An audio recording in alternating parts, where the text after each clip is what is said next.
Hello everyone, my name is Aditya Kumar Mandal. I'm from the FE Mechanical department. I'll be starting with the chapter Magnetism and explaining the subtopic magnetizing and magnetic fields. Now what is a magnetic field? As we all know that the north and south poles of the magnet exerts an attractive force on any nearby magnetic material. This means that any magnetic material like cobalt, iron, nickel kept in the vicinity of the magnet will always experience a pulling force or an attractive force on it. Now this region where the magnet has its attractive force felt is called the magnetic field of that magnet. It is a vector quantity, meaning it has both magnitude as well as direction. Magnetic field is denoted by the letter B, whereas magnetic field strength is denoted by the letter H. Magnetic field lines can be shown on paper or graphs as parallel imaginary lines that arise from the north pole of the magnet and head towards the south pole of the magnet.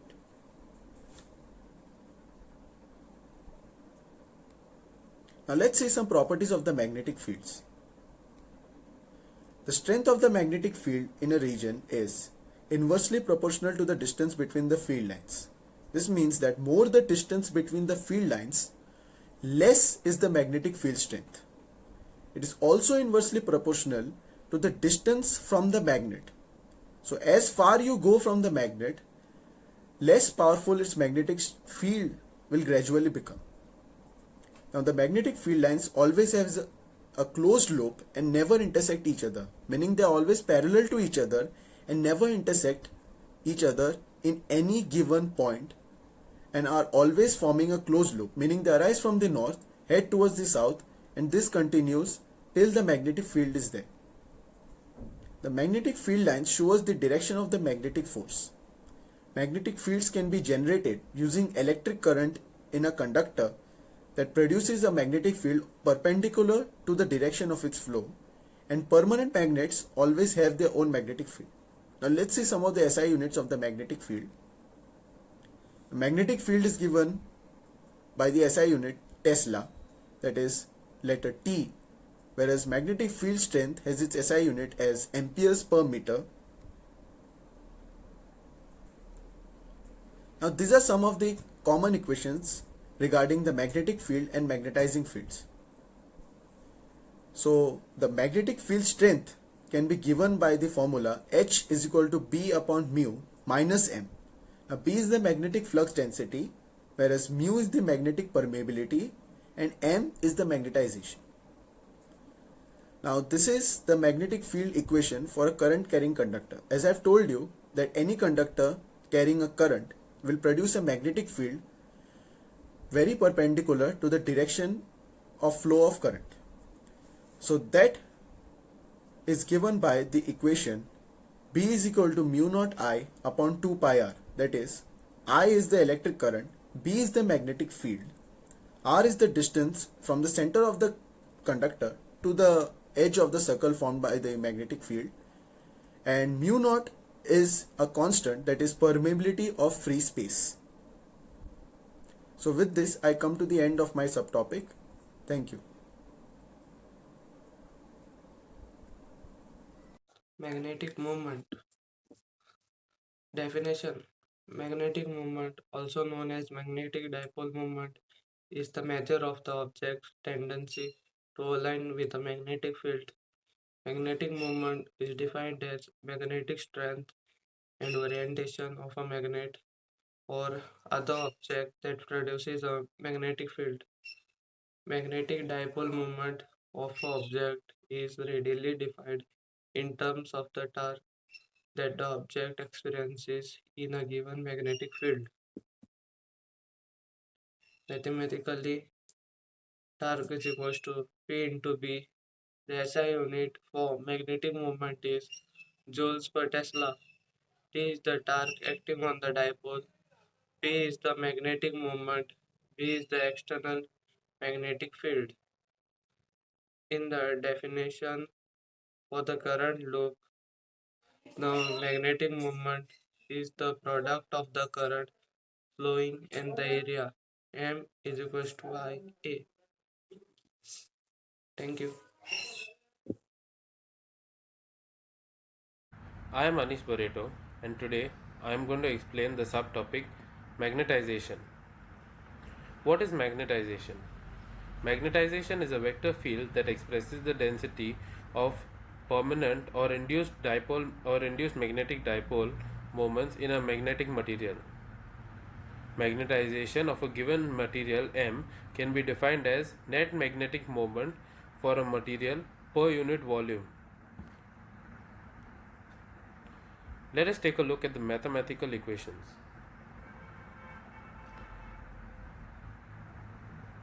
I is equal to magnetic moment upon volume.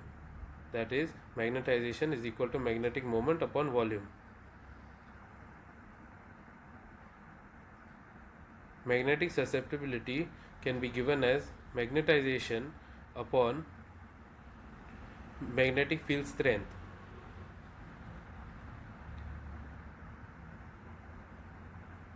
Properties of magnetization. Magnetization helps classifying materials based on magnetic properties. Magnetization results from magnetic moment. Magnetization results from the magnetic moment which results from the motion of the electrons or electrons in the atoms or the spin of the electrons or nuclei. Thank you. Hello, my name is Aryan Pereira and I am from FE Mechanical. Today I will be elaborating on magnetic susceptibility of magnetic materials. So, what is magnetic susceptibility? It is the ratio of the intensity of magnetism induced M in a substance to the magnetizing force or intensity of the field H. Magnetic susceptibility reflects a material's degree of sensitivity to magnetic fields. The expression is given by chi equals m upon h. Since the magnetization is induced by the applied magnetizing field, so m is proportional to h. Magnetic intensities has two expressions which are equal, that is B equals to h. Units of chi is dimensionless, hence it has no units. Chi is the magnetic susceptibility of a material. M is the magnetization of the material or the total magnetic moment per unit volume, and H is the magnetic types of magnetic materials. There are four types of magnetic materials, among which are diamagnetic, paramagnetic, ferromagnetic and antiferromagnetic. Among these, ferromagnetic materials have the highest magnetic field. This also will be further discussed later in this chapter. Thank you. Magnetic flux. Magnetic flux is defined as the number of magnetic field lines crossing a given surface normally. Magnetic flux is a scalar quantity. It is denoted by phi. The formula for magnetic flux is phi equals to Ba. The flux through the plane is given by pi equals to Ba cos theta, where pi is the magnetic flux, B is the magnetic field, A is the area, theta is the angle at which the field line passes through the given surface. The unit for magnetic flux. The SI unit is Weber and the CGS unit is Maxwell. Magnetic induction or electromagnetic induction. Law of magnetic induction. Magnetic induction, also called as electromagnetic induction, refers to the total number of magnetic lines of force per unit area. The formula is B equal to Q upon A. Its SI unit is Weber per meter square or Tesla. Its CGS unit is Gauss. Faraday's first law of electromagnetic induction. Faraday's law of electromagnetic induction is a basic law of electromagnetism predicting how a magnetic field will interact with an electric circuit to produce an electromotive force. Hi, I am Asher. I'm from the FE Mechanical department. and I'm going to talk on the topic relationship between B, that is magnetic induction, and H, that is magnetizing field. When we keep a material in a magnetic field, two types of induction arises. One is the magnetic lines arising due to the applied magnetic field, and secondly, when a magnetic field is applied inside the object, magnetic dipoles are created and magnetization occurs. Additionally, magnetic forces are created. With the contribution of H and M, magnetic induction can be written as B is equal to mu naught into H plus M, where H is a magnetizing field, B is a magnetic induction or magnetic flux density, M is a magnetization, mu naught is the permeability of free space. Mu naught is given by the value as 4.7 into 10 raised to minus 7 Henry per meter. M and H are related as M is equal to chi H. The above relation can also be written as B is equal to mu naught H plus chi H. Further, B is equal to mu naught 1 plus chi into H. Further, it can be written as B is equal to mu naught mu r H, where mu r is equal to 1 plus chi. Mu r is a relative permeability. Thus, we come to the concluding formula of B is equal to mu H, where mu is the absolute permeability of the medium. Absolute permeability is the product of relative permeability and permeability of free space. Thus, we can conclude that saying magnetic induction is directly proportional to magnetizing field. Thank you. Hello, my name is Shanoy from FE Mech, and along with Dion and Dave, we'll be talking to you about the topics origin of magnetization, types of magnetic material with examples. First, let us see what is magnetism. Magnetism is an invisible force seen when all the electrons spin in the same direction. When you bring two magnets together, they exert a push called magnetic force. This force results from spinning electric charges of electrons in the magnet. The force can either push magnets apart or pull them together. Magnetic force is one of the only three forces in nature that can act at a distance. Gravitational and electrical forces are the other two. Origin of magnetization.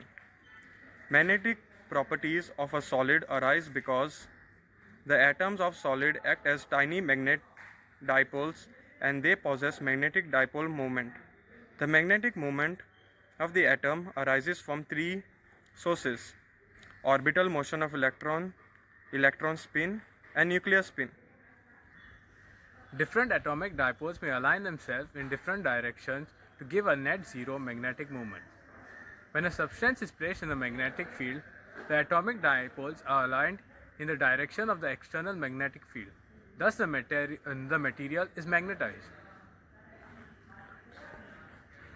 Types of magnetic materials. On the basis of behavior of external magnetic fields, Faraday classified the various substances into three categories: diamagnetic materials, paramagnetic materials, and ferromagnetic materials. Diamagnetic substances. Diamagnetism occurs when the magnetic fields in the material are due to the electronic motions of orbiting and spinning, completely cancelling out each other. Thus, permanent magnetic movement of each atom is zero.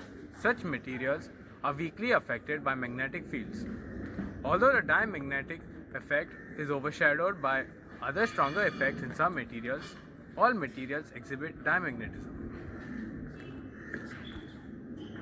Examples of diamagnetism are lead, tin, water, copper, gold, silicon, and sodium chloride. Okay, so the next topic is paramagnetic substances.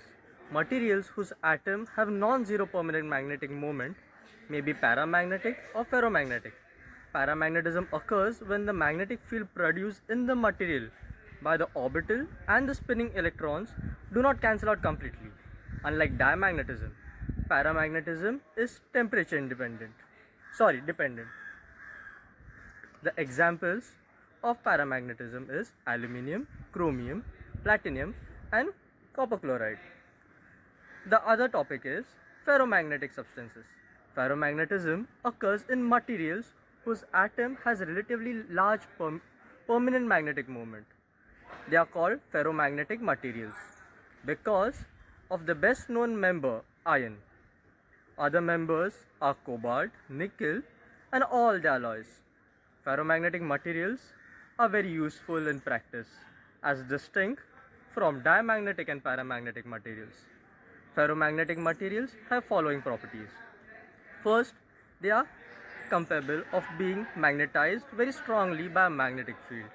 Second, they retain a considerable amount of their magnetization when removed from the field.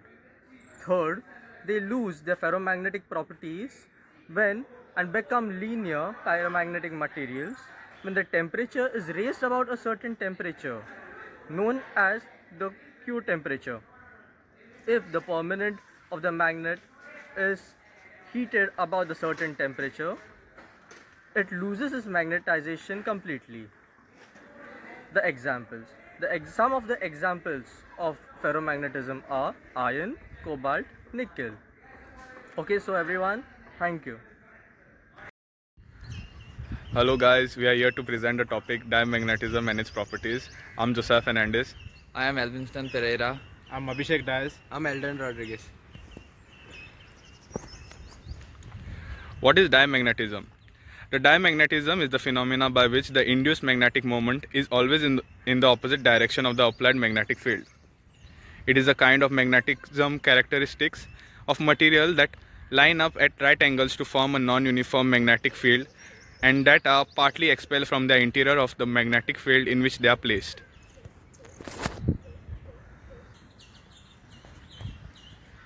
What are diamagnetic substances? The substances which have tendency to move from stronger to weaker part of external magnetic field. They develop this tendency because they are feebly magnetized in the direction opposite to the external magnetic field. Some of the diamagnetic substances are copper, lead, silicon, water, sodium chloride, etc.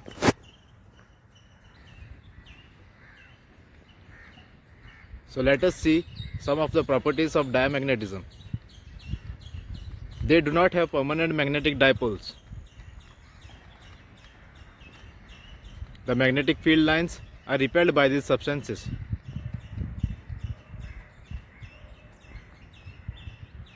Its susceptibility is negative and has a small value. Also, it is almost independent of temperature.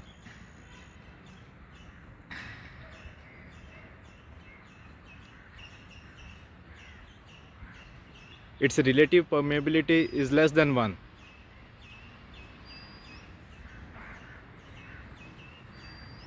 The magnetization M is a linear function of applied magnetic field H. So here is the relation between M and H.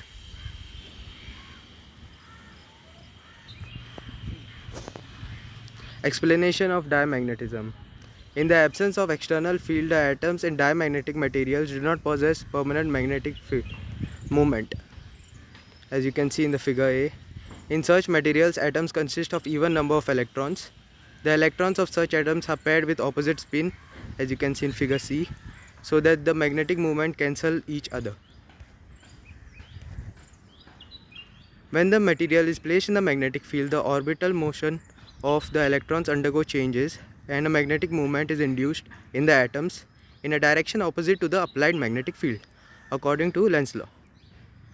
The material therefore gets magnetized in a direction opposite to the applied magnetic field. Thank you. Hi guys, I'm Liban Khan and today I will be explaining paramagnets. So paramagnets are the materials, these are metals that are weakly attracted to magnet, for that includes aluminum, gold and copper. And the atoms of this substance contain electrons mostly which are spinning in the same direction, but not all. This gives an atom a some polarity, okay, and these metals can become very weak magnets, and they are the attractive force can only be measured by a sensitive instruments. Hello, my name is Marston and I'll be talking about the properties of paramagnetic materials. Paramagnetic materials, when they are placed in a magnetic field, tend to move from lower field strength to higher field strength. This means that paramagnetic materials are attracted even by feeble magnetic fields. When a magnetic material is placed in a magnetic field, the magnetic field lines tend to bend a bit and they pass through the material.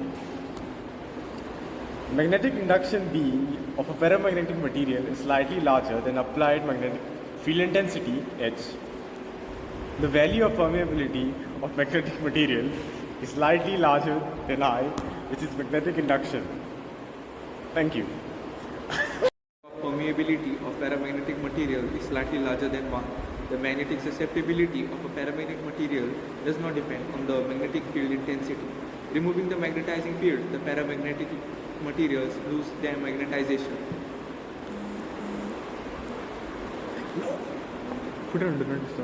Hello, I am Manav Betkikar from FE Mechanical roll number 17, and I am going to explain the points 7th, 8th and 9th on properties of paramagnetic materials.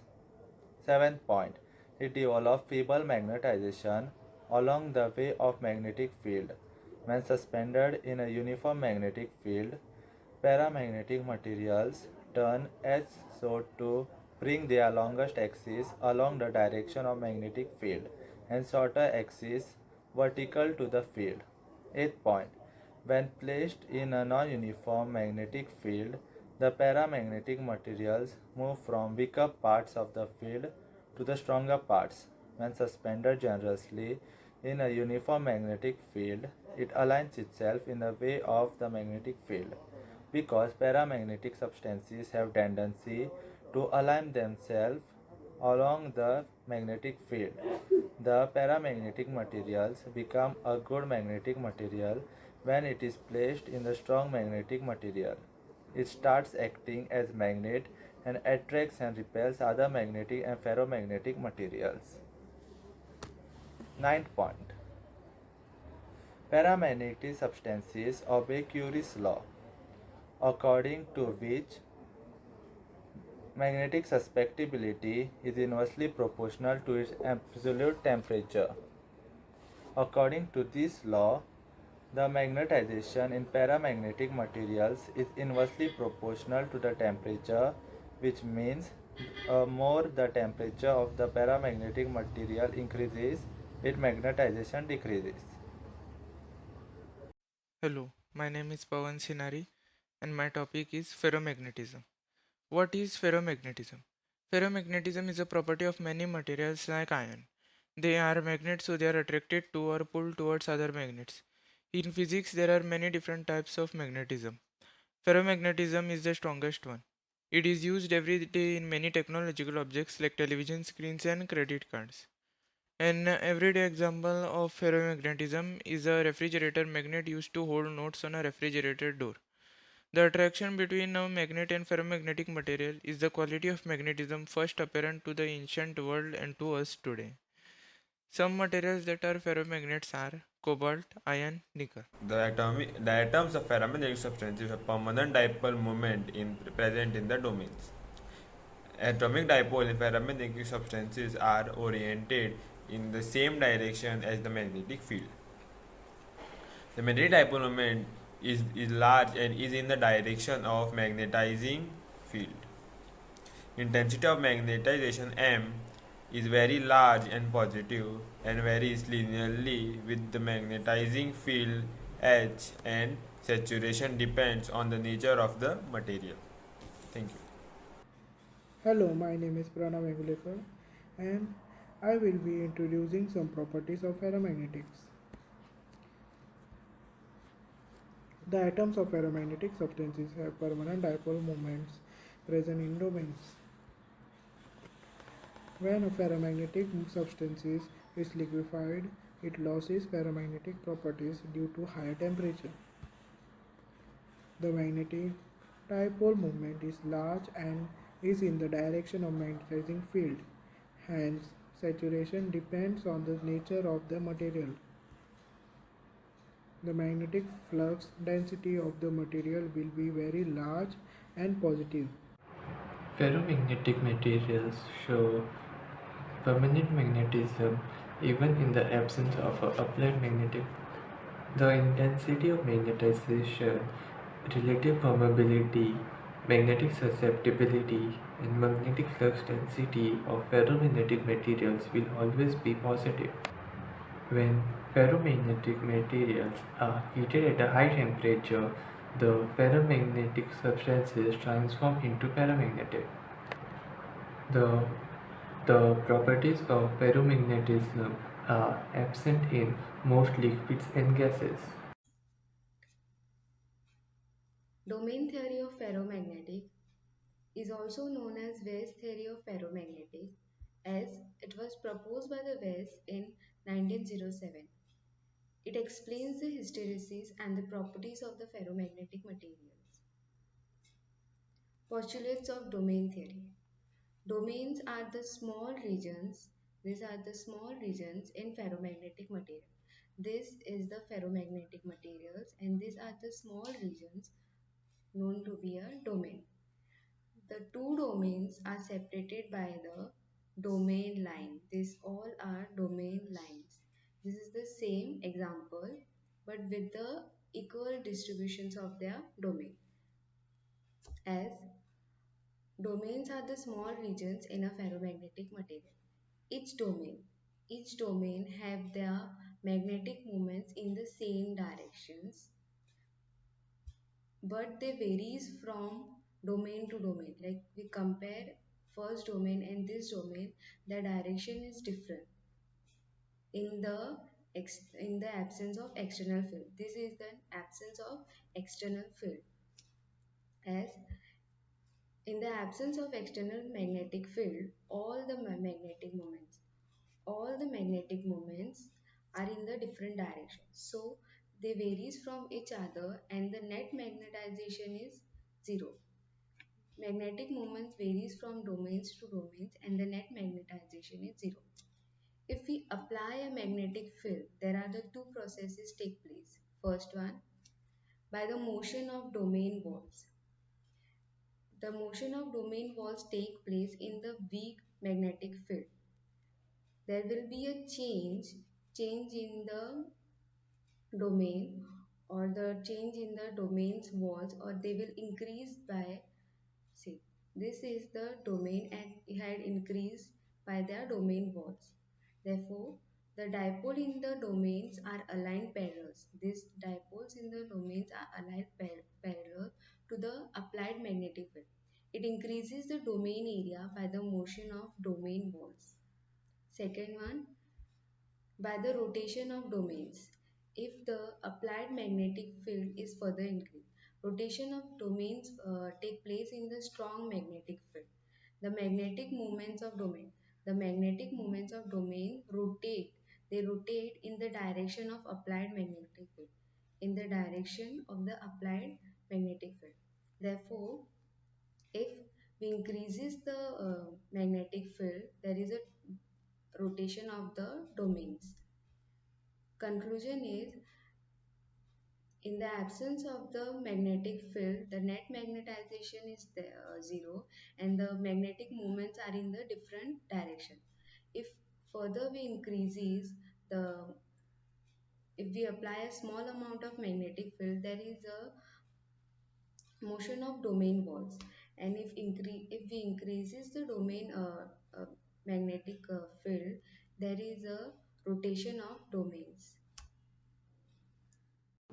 Hello friends, my name is Rahul Barasho. Today I'm here to explain a part of domain theory of ferromagnetic material. First, let us see what's a magnetic domain. A magnetic domain is a region within a magnetic material in which the magnetization is always in a uniform direction. That means each individual atom in a magnetic material will always have a magnetic moment in a particular direction, not like one atom will have in a certain direction, the other atom will have in another direction. It will always be in a uniform direction. Now let us see division of ferromagnetic materials into domains. Ferromagnetic material is divided into a large number of small regions called domain. Most Mostly ferromagnetic material are divided into very small regions, and these regions individually are called domains. In each domain, the magnetic moment always will be in the same direction. As I explained, it will never be in one atom will have a magnetic moment in a certain direction, the other atom never have a magnetic moment in the other direction. In a domain, it will always be a uniform direction. The point, but the magnetic moment varies from domain to domain, and the net magnetism is zero. Now let us see some types of domain formation. In the first diagram, we can see it's a single domain formation, and in the second two, these are a multi-domain. Thank you. With this, I conclude my PowerPoint. My name is Rigan and I'll be talking on the topic block wall or domain wall energy under domain theory of ferromagnetism. So first let's understand what is domain wall energy. As you can see in the figure, a thin boundary or region that separates adjacent domains in different directions is called domain or block wall. The size of the block wall is approximately about 200 to 300 lattice constant thickness. The energy of domain wall is due to both exchange energy and anisotropic energy. Based on spin alignment, two types of block walls may arise, basically thick wall and thin wall.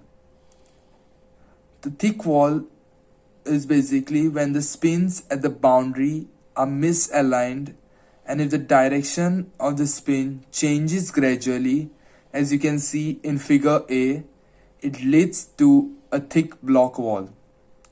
Here the misalignments of spin are associated with exchange energy. Second, we have the thin wall. When the spins at the boundaries changes abruptly, then the anisotropic energy becomes very less. Since the anisotropic energy is directly proportional to the thickness of the wall, this leads to a thin block wall. And finally, we have the magnetostriction energy. When a material is magnetized, it is found that it suffers change in dimensions from all sides. So, if the domains are magnetized in different directions, they will either expand or shrink. This means that work must be done against the elastic restoring forces. The work done by the magnetic field against these elastic restoring forces is called magnetostrictive energy. Magnetostriction energy. When a material is magnetized, it is found that it suffers a change in dimensions. This phenomena is known as magnetostriction. This deformation is different along different crystal directions. So, if the domains are magnetized in different directions, they will either expand or shrink. This means that work must be done against the elastic restoring forces. The work done by the magnetic field against these elastic restoring forces is called magnetoelastic energy or magnetostrictive energy.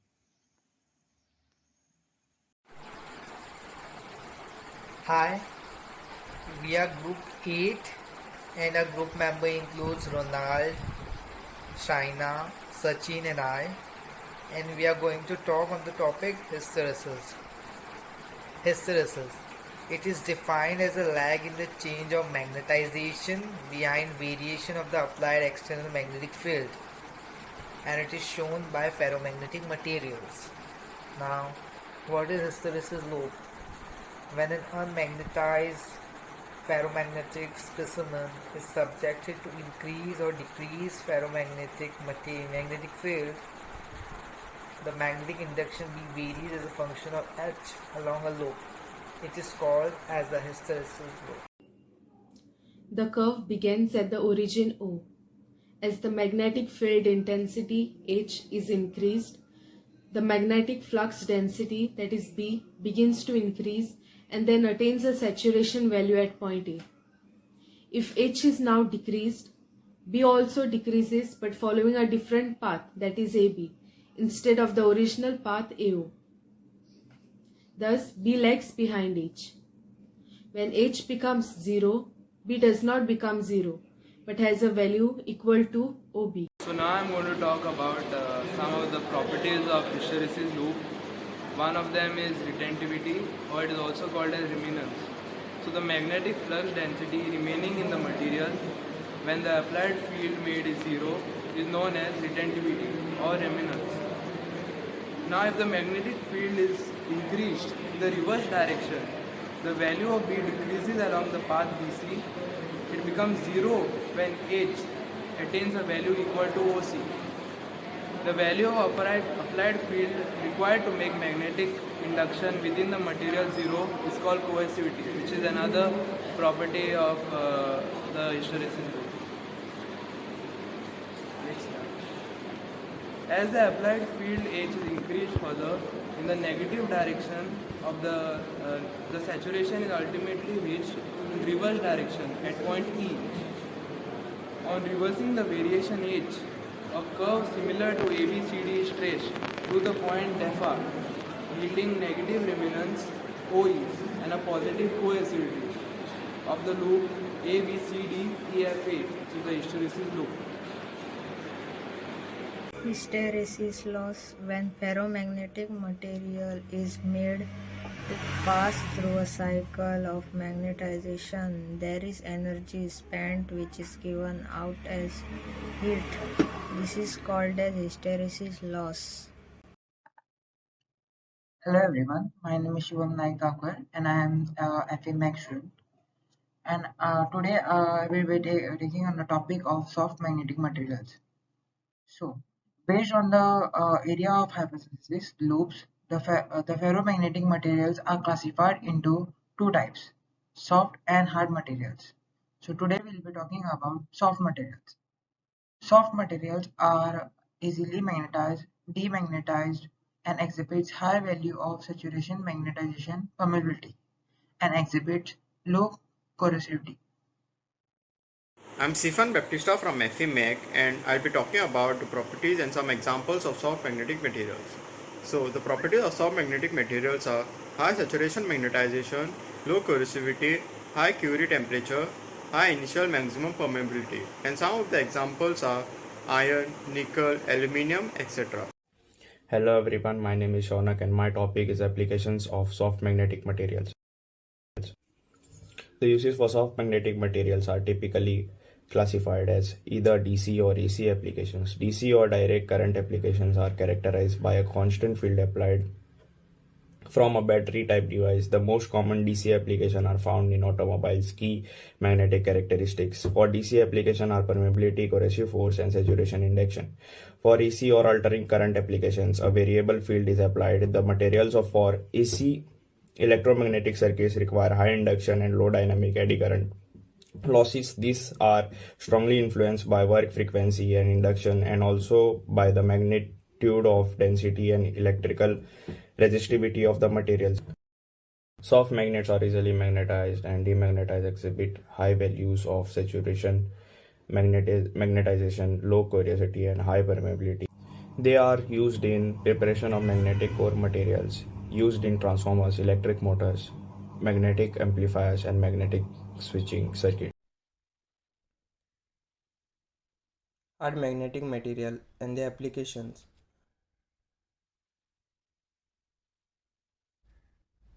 Hard magnetic material. Hard magnetic materials are highly challenging to magnetize. Once they become powerful, long-lasting magnets. Both their retentivity and cohesive force are very high in these materials. The region beneath the hysteresis loop is nearly rectangular and stands fairly tall. The initial permeability of hard magnetic materials is modest, and they have a large hysteresis loop. Therefore, hard magnetic materials are those which get permanently magnetized. Hi everyone, I'm Valencio. So we'll be discussing about the properties of hard magnetic material. Hard magnetic material have high eddy current loss. They have more impurities and defects.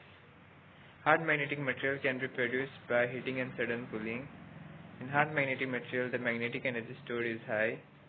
Here are some examples of hard magnetic material: carbon steel, tungsten steel, chromium steel, and alnico. Application of hard magnetic material. These high energy hard magnetic materials are employed in a host of different devices in variety of technological fields. Telecommunication, microphone, loudspeaker, automobile, motor driver and injection pumps. Thank you.